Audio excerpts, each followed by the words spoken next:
Imagine a man who held the most powerful force in the world hostage.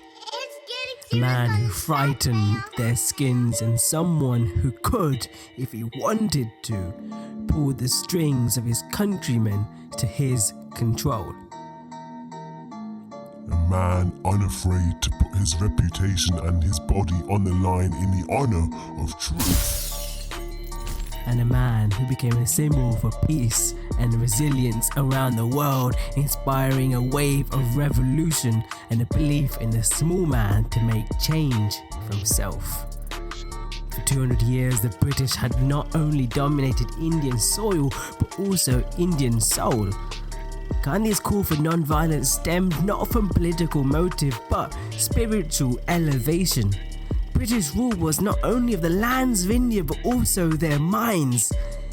They felt inferior to their Western leaders. To Gandhi, the crux of violence lies in a complex of inferiority.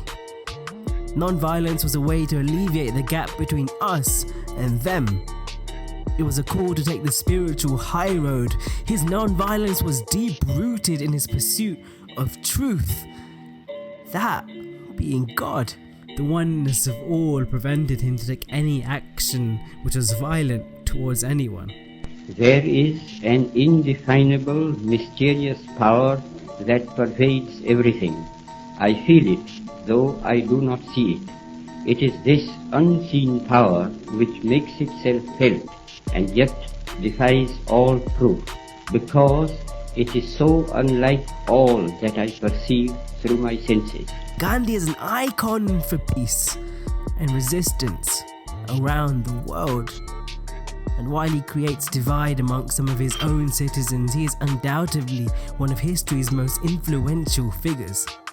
Gandhi's fame came from his defial of British ruling through his radical non-violence, from a nationwide march against the ridiculous tax on his country's own salt, to weeks of starvation purely to prove a point, and the point being that the country cannot liberate itself on the basis of hatred and violence. It can only be done through universal love.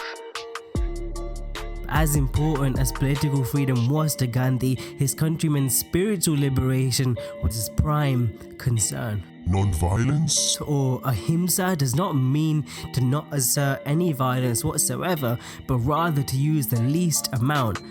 To Gandhi, this means to be violent in his practice of non-violence. To go to the extremes, to live by your principles.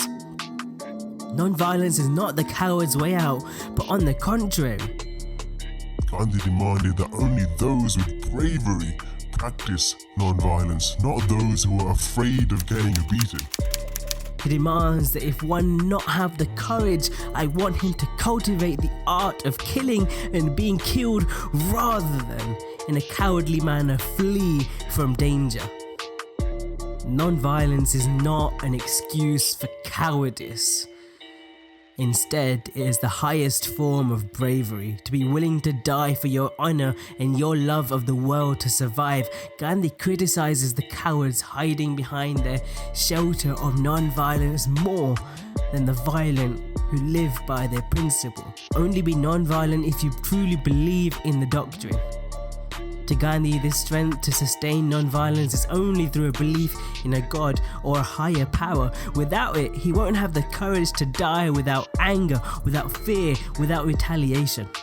Everything around me is ever changing, ever dying. There is underlying all that change a living power that is changeless, that holds all together, that creates, dissolves, and recreates. That informing power of spirit is God.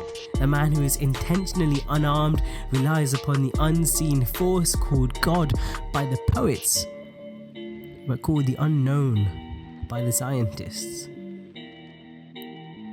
Gandhi recognizes that the perfect non-violence is impossible, but we must endeavor every moment of our lives. It means to become one with one another. The truth is always beyond our realms of understanding, yet we must always pursue it.